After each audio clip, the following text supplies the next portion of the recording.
برحب طبعا بالعالمي هاني البحيري مصمم الازياء. حكايتك بقى مع الفن التشكيلي، هل بتهتم بيه ولا ايه بالظبط؟ بص، طبعا النهارده سبب وجودي النهارده جاي اقول لاحمد فريد مبروك. احمد فريد الانسان احنا اصحاب جدا، واحمد فريد الفنان بقى انا معجب جدا بنوع الارت اللي بيقدمه، نوع الفن التشكيلي الهادف اللي اوريدي بيبقى يعني النوع الفن ده هو ارت تو ارت، يعني بس يعني ارت فور ارت، مش ارت بقى اللي هو عايز يبيع ويبقى يجي له فلوس منه كده. انا شايف ان هو راجل فنان من الارض للنخاع، يعني ما شاء الله عليه. وانا بحب قوي شغله، عشان هنا مثلا لو قلنا لوحه زي دي، هي شويه تقول عليها البنت فرعونيه، كانها بص كانها زي المدرعه زي كذا، بس هي مش فرعونيه، بس هو عنده فنه اندايركت مش مباشر، في فكر مختلف. الوانه هنا الابيض والاسود كتير قوي. قصة الشعر كانها البنت فرعونيه، القلاده لكل البنات شبه بعض بس هم مش الاخر مش فرعوني. فانا بحب فن ان هو دايما اندايركت مش مباشر، فده حاجه مخليه مميز جدا ومختلف. احمد دايما مميز في كل حاجه، سواء تمثيل او في رسم في الفن التشكيلي. وحتى لما عمل هبه رجل الغراب كان طالع مصمم ازياء، قعد يكلمني يقول لي هو مصمم الازياء بيعمل ايه؟ طب بيعمل سكتشات الاول ولا بيعمل البروفه؟ قلت له لا، سكتش الاول بعد كده البروفه، كده هيقابل الكلاينت بعد كده بيحط السكتش، واللي ممكن لو هو ده بريتا بورتيه هيصنع هتباشر على المانيكان، فبقى قاعدين وخدوا من عندي فساتين، والمودلز كنت اقول لهم المودلز يمشوا ازاي. فطبعا كان في معانا رحله مع هبه رجل الغراب، حتى مع ناهد السباعي وكده، وطبعا وفريد وكل كاست العمل يعني. عايز ابارك لك على مسرحيه ملك والشاطر، يعني جميل قوي. عرض، يعني بصراحه عرض عالمي.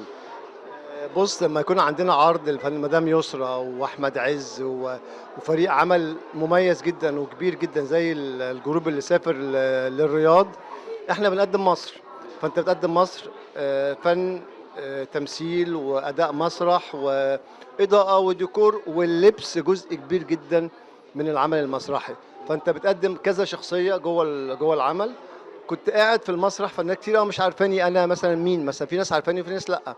فبسمع اللي ورايا يقول ايه، يا زين ما لابسه يسرى، يا زين ما لابسه يسرى، سيداته قاعدين ورايا، فالناس معجبه باللبس ومرحبين، حتى لو شخصيه هي شويه فانتزي شويه او حاجه، بس اللبس كان حلو، كان مميز، كان مدفوع يعني مصروف عليه حلو. فانا شايف انها كانت حاجه، بقالنا سنين ما شفناش مسرح حلو، بقالنا سنين من بعد الثوره ما شفناش مسرح حلو، شفناها الحمد لله. يعني نجومنا المصريين في الرياض، دي حاجه كويسه قوي. كان قبلها كمان كان في مسرحيه مدام ليلى علوي، كانت اخر ديسمبر اللي فات واول يناير 24. فكان بالنسبه لي برضو عوده للمسرح بكل ثقله، يعني عشان دايما كنت مع مدام يسرى من ايام طيور الظلام، وايام لما بابا ينام، وايام كعب عالي، ومدام ليلى الجميله والوحشين، وليلى وداليا البحيري لما عملت ماي فير ليدي. فطبعا دي حاجه كويسه قوي بالنسبه لنا يعني. وطبعا عارف ان شغل المسرح بيختلف عن شغل العادي، انت بتخاطب اول شخص في الصف الاول لغايه اخر شخص.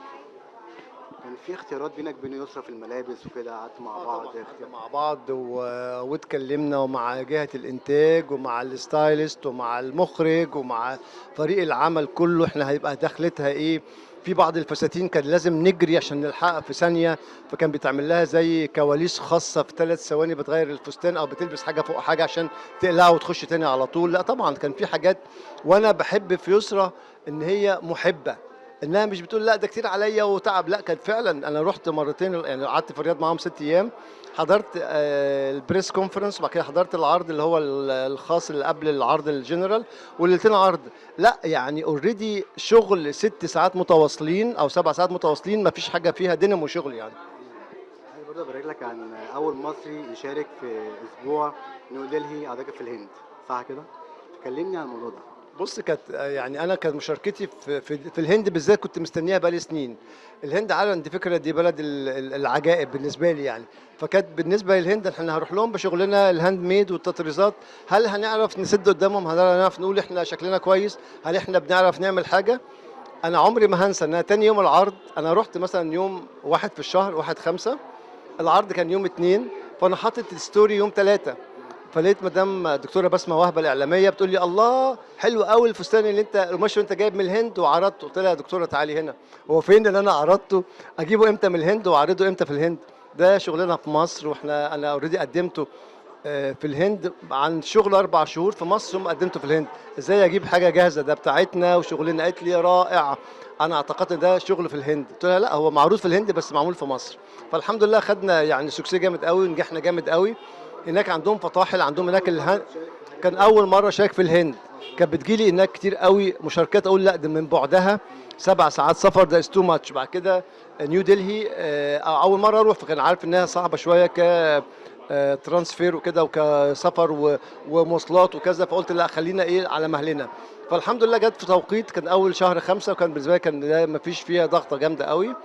قبلها كان في فاشن فاكتور، قبلها كان في باريس فاشن ويك، قبلها كان في موسكو فاشن ويك في شهر 12، كان مع البريكس جروب، مجموعه البريكس العالميه. كنت بخاطب 65 دوله، احنا بمثل مصر من ضمن 65 دوله في العالم. كان فيها تركيا والهند والصين ويا كل دول العالم، عشان مجموعه البريكس العالميه انت بتخاطب بيها كل المنتجين اللي بيشتغلوا زيي. فاحنا ممكن نبقى في تبادل تجاري بنفس عمله البلد، دي مهمه قوي. فالحمد لله ربنا يقدرنا وربنا يقدرني يعني. انت على طول مكسر الدنيا، على طول مكسر الدنيا في كل حاجه والله. بحاول انا مش كويس، انا بحاول اكون كويس عشان كويس ده يبقى معدي. طول عمرك كده. إيه اخر لوك شفته وعجبك؟ اخر لوك شفته وعجبك من فنانه؟ اه. بص انا يعني بحب كل فنانينا، وبحب القوة الناعمة اللي بتبقى في مصر وبره مصر. انا امبارح مثلا كان عندنا الجائزة الحمد لله رب العالمين في مهرجان الفضائيات العربية. شفت فستان مين عجبني؟ شفت فستان نادين نسيم نجيم. عجبني لونه ان هو بني هافان، لون مش متداول، ففكرة حلو، جسمها حلو، لون الفستان حلو، شكلها كان لطيف قوي، انا عجبتني. لا ان شاء الله يبقى في بينا عمل قريب ان شاء الله. انا بحبها جدا واحب ان انا اعمل لها حاجه بس هم طبعا عندهم في لبنان ما شاء الله في فاشن ديزاينرز كتير قوي، انا بحبهم كلهم، وعلى راسهم ايلي صعب الفنان العالمي، يعني انا بحبه وبحترمه جدا يعني. يعني بالتوفيق. ميرسي جدا، شكرا جزيلا. ميرسي يا فندم، شكرا جزيلا. شكرا.